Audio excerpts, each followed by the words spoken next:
let's get into it. So, we are here at Book Fair Australia, and we have been sharing a table, Jess McFarlane and I, for the whole weekend. And that has been the best experience. So fun.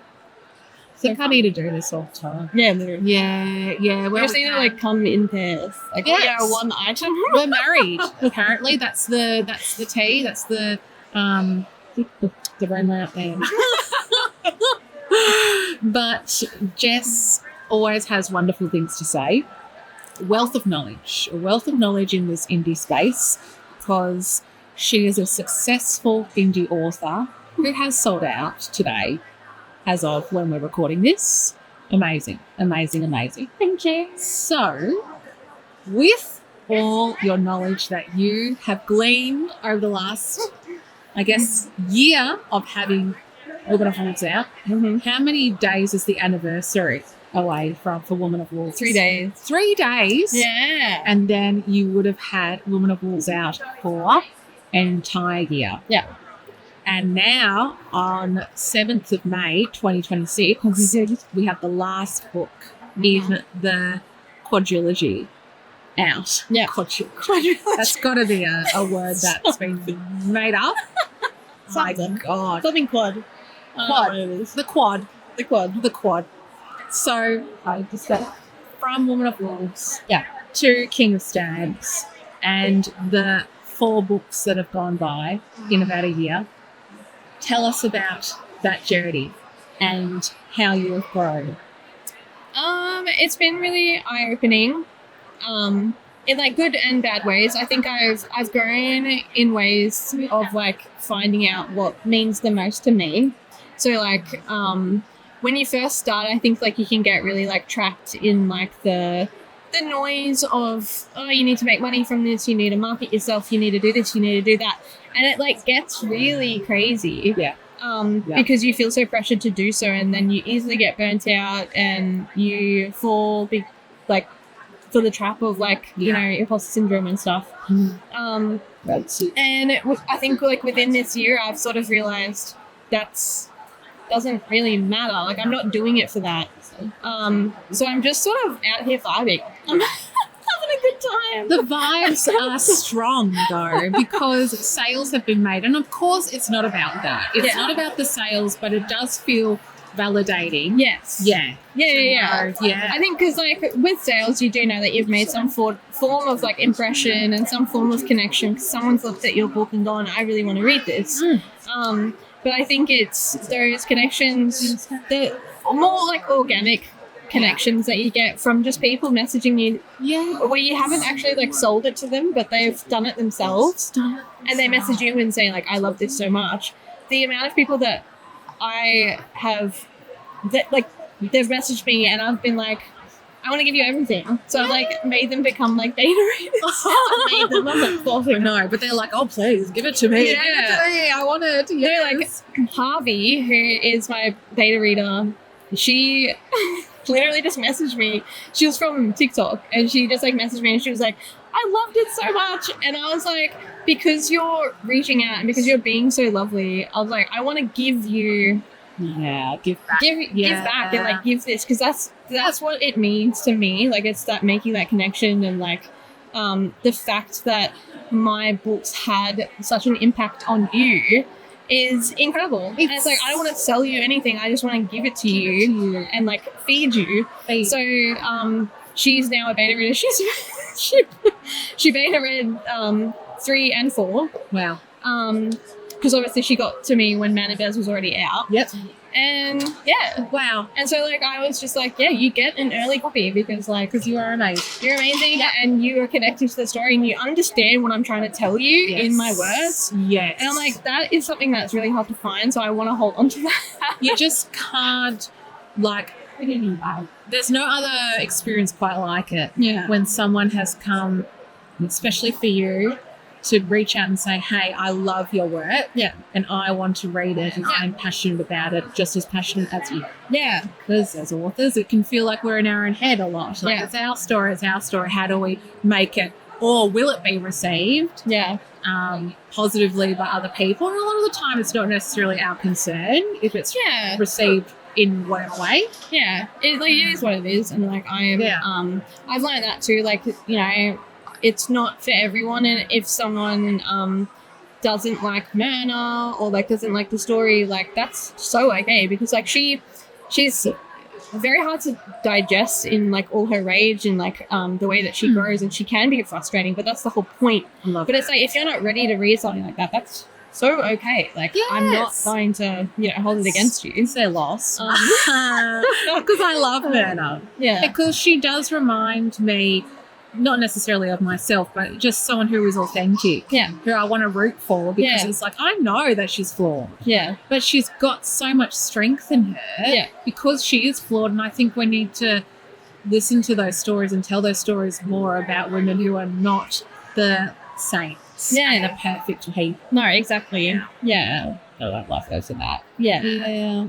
But yeah, no, it's been, I think that the change from going that has been like really enlightening, and I feel like it's almost like a weight shed, because it's like, I'm not trying to like force anything. No. It's all very just like out here having fun, vibing. It's very organic. I'm just kind of here because I'm passionate about it. Yep. I'm not here because I want to make money. I'm not here because I want to be popular. I'm here because I have stories to tell. That's it. And I want people to read them. And they are reading them, and they're buying them, because it's organic. Which is a bonus. That's right. It's a bonus, but also I think it speaks to the authenticity of you and how genuine you are about the craft that you do.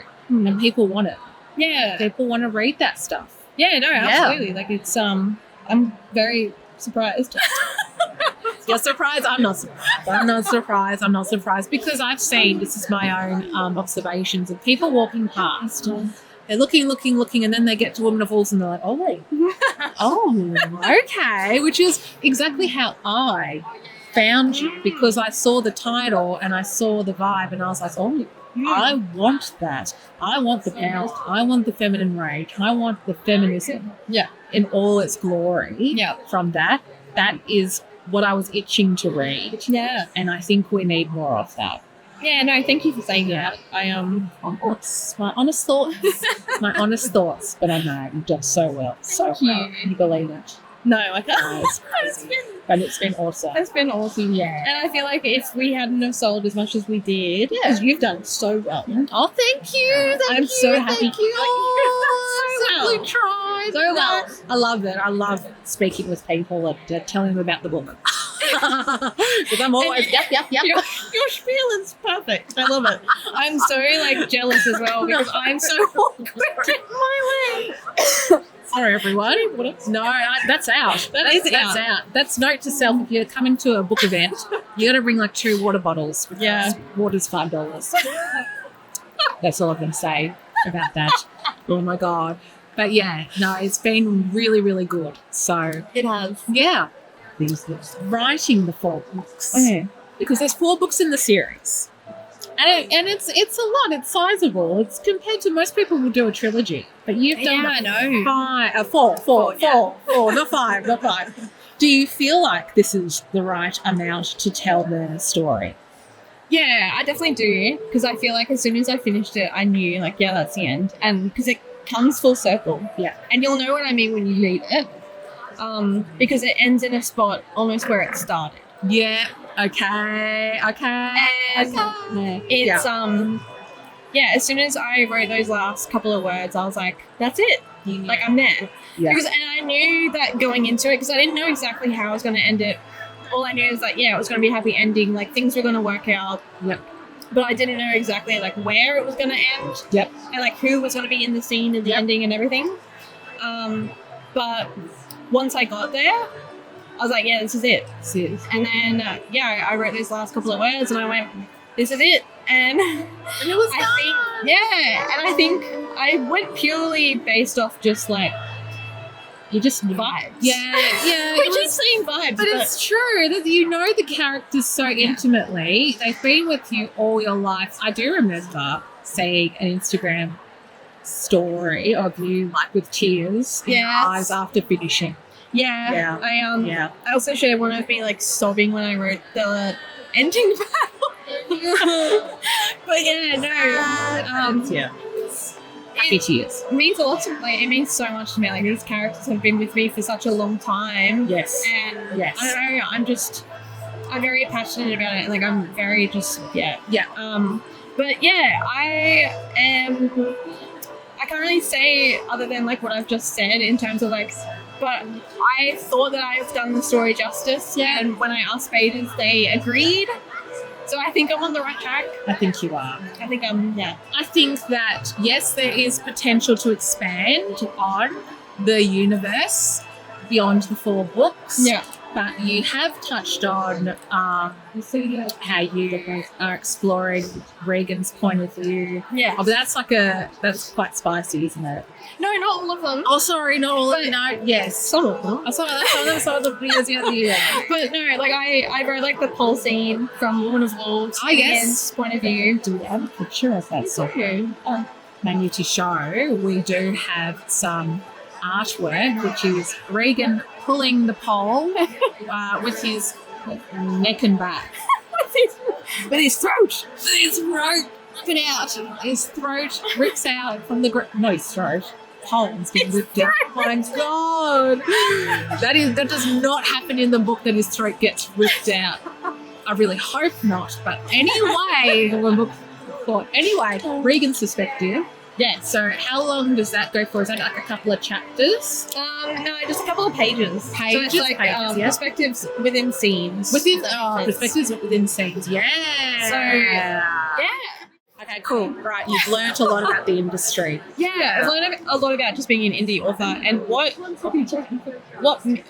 things mean the most to me. I think when I first got into it, I got a bit caught up in like the whole noise about like, oh, you need to make money from it, and oh, you gotta market, and you gotta do this and you gotta do that, and it can be really detrimental to you as a person and you as a business, because you can just burn out. And so I've really come to the point now where when I start feeling that imposter syndrome, or when I start hearing that noise again, I just like think of the fact that I have people. It doesn't matter how many. I literally just have people that have like messaged me. They're a part of my street team, and they're saying how much they love my book.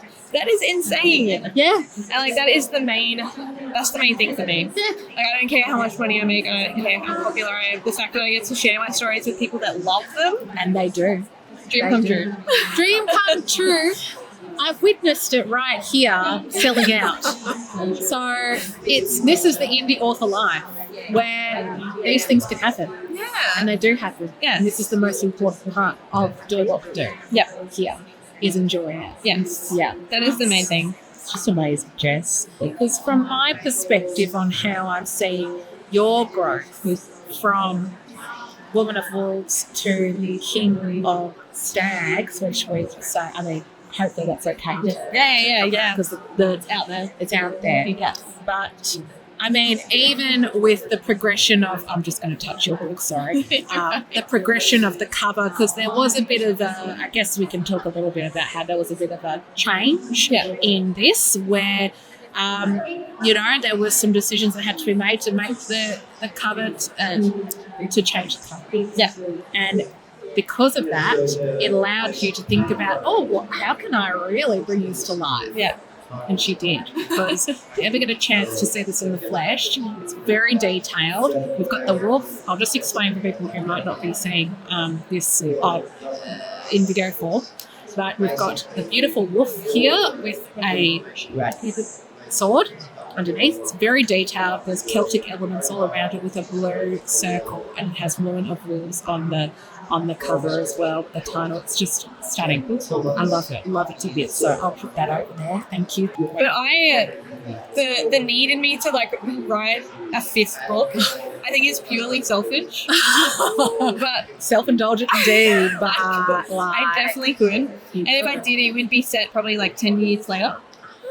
So they've had a bit of like, they've settled a bit. They've if things are chill. Yeah. And then things become not so chill again, maybe. I don't know. I was thinking that's probably where I'd go. Yes. But I do feel like like gratuitous. Like I'm just doing it for the sake of doing it. And I don't want to do that because I have to be respectful to these characters because they've been with me for a decade. Yeah. And yeah, it would be pushing it probably. But you wanting to the way that I think I could like selfishly live through that in another way is writing Riagan's perspective. Yes, which I have been doing.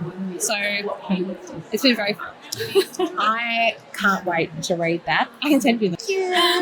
No, absolutely. I would love to read them. Do you think you would publish them as like a standalone short story, or either that or like a extra in like a special edition. So like you got your extra little chapter, the deluxe edition of the book? Yes. But I would obviously need to have the money to so an old chestnut. Yes, it's hard. One day. It'll happen. One day. I think one day it'll be certainly happening. And I think that I have seen books where they do have like an extra chapter that is the perspective of the opposite character is the opposite character. The other character in the relationship. Yeah, it's just at the end. The love interest. Yeah. So, don't make it work and see what happens. Yeah. It's very, very exciting. So, with King of Stags, which is the fourth in this series, it's the last one. Can you tell us what we can expect? Okay. New characters. Ones that you will love and ones that you will hate. A lot of spice. Wow. A lot of So on the ratings, I have been told different things from different daters. Okay. Some have been 3 out of 5, and then some have been 6 out of 5. Yeah. I know. Like, how does that? I don't know. I think it depends on what people read and what they used to. Okay. So the people saying like 3 were like they read quite spicy books all the time. People saying 6 were like sort of mid-range, I guess. Yeah. But I would give it like a healthy 4. Yeah, I think 4 then. I think that's a safe number between. Yeah, but there's a lot of positions that get tested. Okay, yeah. Like it's not vanilla. Okay, great. Well, that's okay. And that's where. No, I think that's a good point because where does it go from? Exactly. The levels, like a level 1 spice is probably what happens in Man of Bears. Is that right? Or not even half. Even half. Yeah, probably even half. Yeah. But, half a chili to a full chili for Man of Bears, and what happens in that is, passionate kids pretty much. Yeah. And so we then jump to Queen of Corvids, where there is like a complete, I don't know, I was going to say combination. Insertion, I guess. Yeah, well, that happens. There is the insertion part that does happen.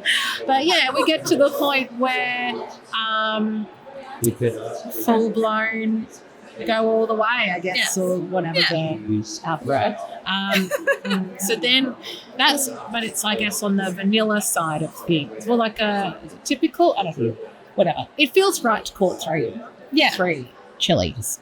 Yeah. What else? It is like kind of a spoiler. I don't know. It's okay. You don't have but it's to also, say. I'm sort of like, is it? I don't know. Like, I think some people have been surprised by it, and then some have been like, oh. Okay. So I'm like, So it's got mixed reviews with like, I didn't expect that. Oh, I knew that. Well, you find out at the end of book 3 about who Riagan is and like what he is. Yep. So it's delving into his past. So you will get to see and hear more about his past and find out more about him and what happened to him. But not like It's a ridiculous amount of talk. in your face. It's just sort of like, kind of, you get crumbs. Because I wanted to sort of still have that sort of history because he does have amnesia and he doesn't remember. But he uses a way to get his memories back is he uses So they're called a vulva. A vulva. A vulva. Oh, okay. It's like a witchy woman in this community that they go to, and I'm not going to say who they are. No.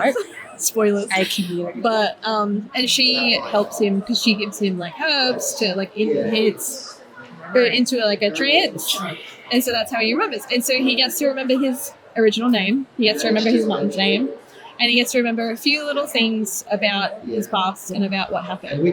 So, you get to find that out. There's a really big battle, and be prepared to maybe cry. Yeah. Maybe cry. What do you mean? There's a few deaths. Okay, spoiler, as in like a trigger warning for death. Yeah. Okay. Yes. All right. I am ready.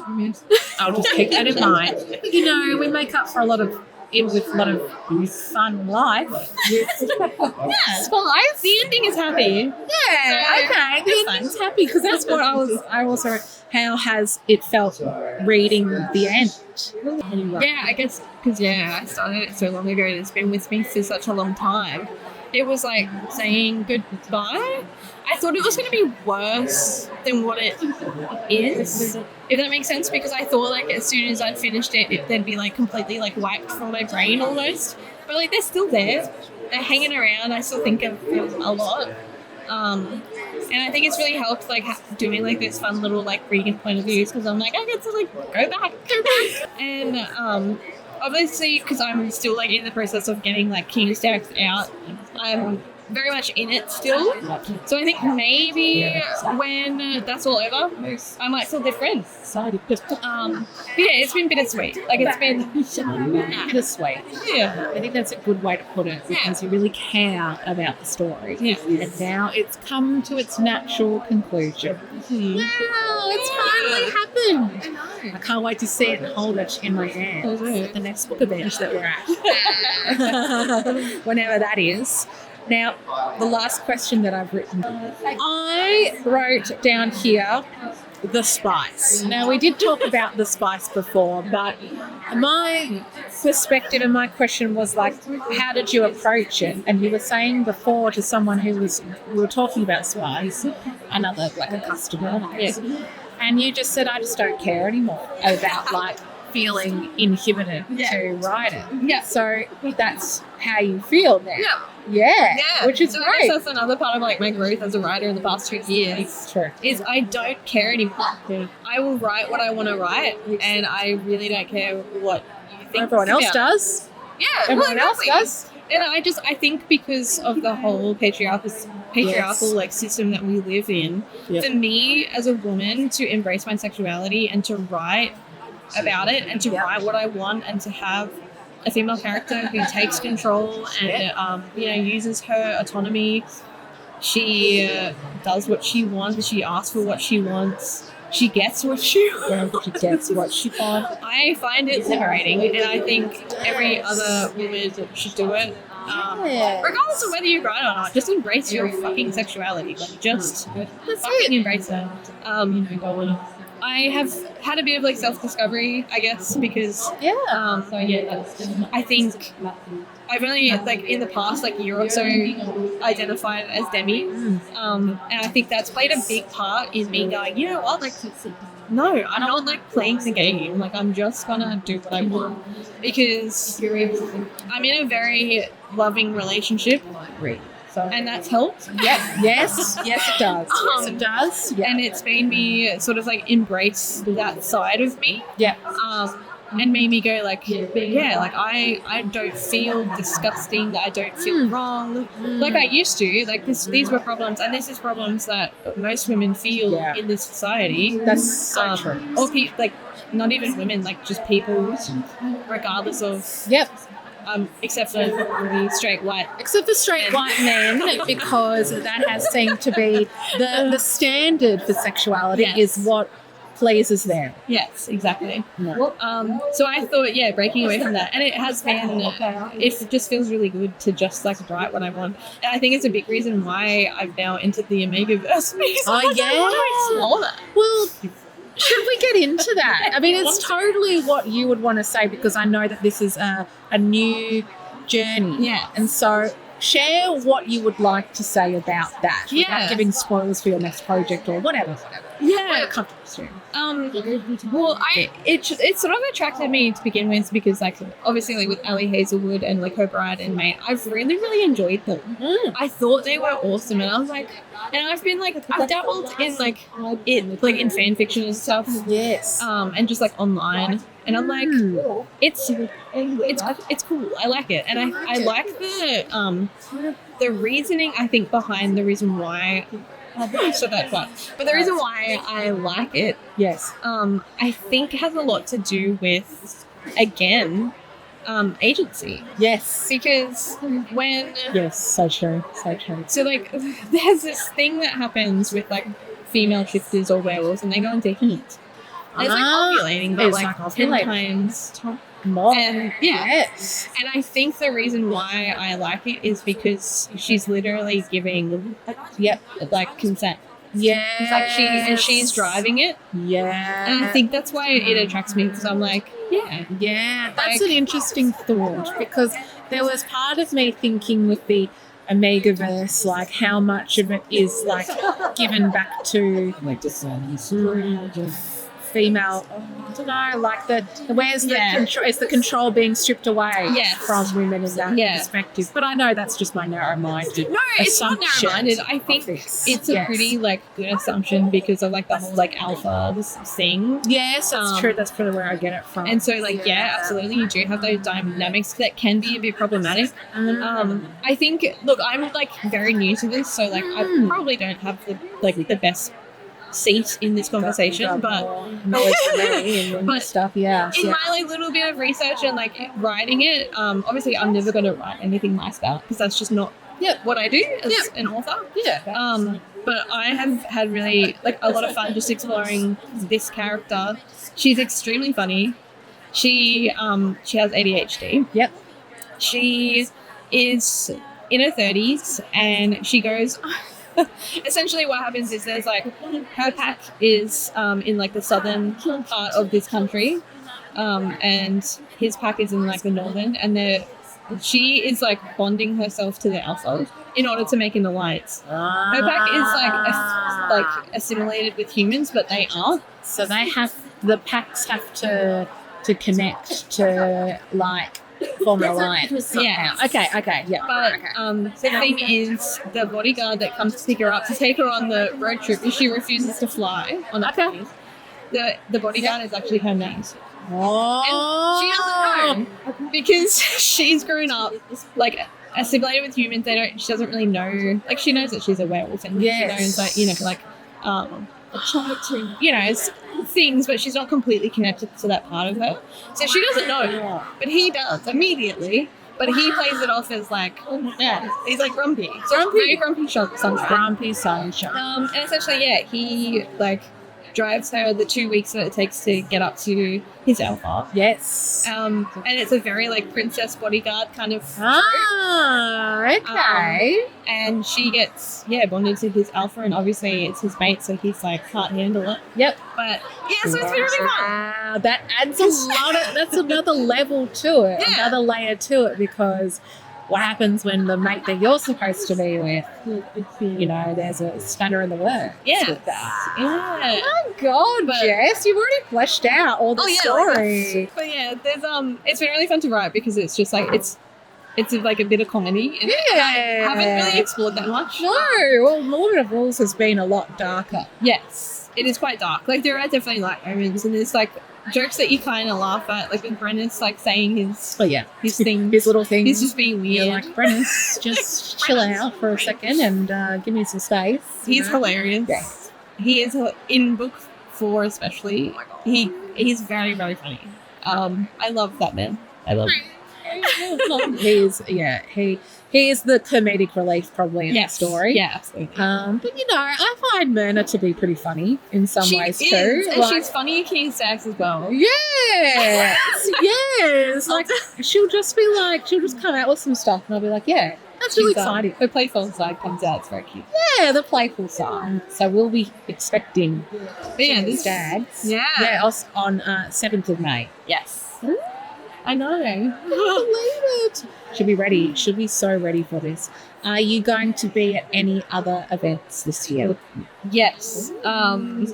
At the moment, I've got a romantic affair. Yep. In Adelaide. Ara?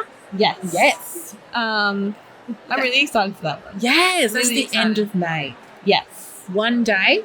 So I will have King of Stags there. Oh, perfect. So I have the whole quadrilogy. Quadrilogy. So, yeah, we're just going to go with that. I actually have no idea what that four series is called.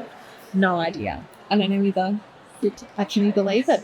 Yeah. It'll be there. So we've got Ara. Do we have anything else coming up after that? Not yet. Not yet. Certainly we'll be expecting it. Yeah, I'll be here. I'll be around. She's always around. She's always around. Yeah. I might have an event at the Benalla Library at some point. Amazing. So if you're in They're the always area, open, but go to the Benalla State. I was going to State. No, the Benalla Library. yes. And you'll be there. Do you have your books in the library there? I do. Yeah, nice. Yeah, I love Yeah, that. no, they're amazing. They're so supportive of like local and just indie authors in general. They're so good. I love them so much. I'll have to go check it out next time I'm up around Yeah, you that way should. and see it. Yes. Yeah, no, absolutely. It's been amazing. It's been an amazing day. It has. It's been so And- fun. It really has been. Well, we've got day 2 tomorrow, which I will We be do. filming some stuff for that too. And I think we will be coming like quite more refreshed. I say that, but I feel like I'm going to be like, oh my god, oh my god. No, I think it's a shorter day, Shorter day Shorter and a day. later start. later start, So that will make that's us going to help. Yeah, but you've been super fresh. You've been like, Thanks. you know. I know the masking is there, It's but pure adrenaline. you're doing very well. Very well. Can I just say, it's not easy to come to events sometimes. No, it's not. Because there's a lot to pack and a lot Yes. to organise, a lot of logistics about where am I going to park or how am I going to get to the location, how am I going to bring all my stuff into the location, Yeah. where am I going to eat, because that's important too. How many Yeah. bottles of water do I bring? Because Well, we know that now. we know that it was $5 a bottle here, which I didn't know beforehand, and I was exhausted my water allocation funds for today. I am so thirsty. I know, just thinking like about buying the bullet, but Yeah. I've got half an hour to think about. Yeah.